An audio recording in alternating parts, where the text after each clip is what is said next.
In this video, I will show you how to save and upload shopping lists.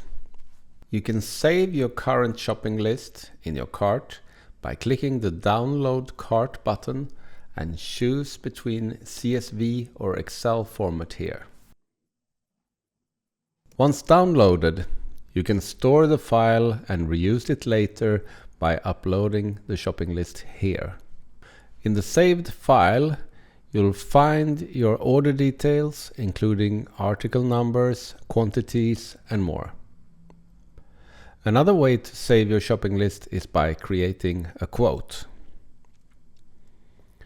You can upload an entire shopping list at once by clicking the Upload Cart button. If you already have items in your cart, you'll be asked to clear your cart before adding the new shopping list. Select the CSV file containing your shopping list and all items will be added to your cart. For more details on how to prepare your CSV file, you can download a step-by-step PDF guide.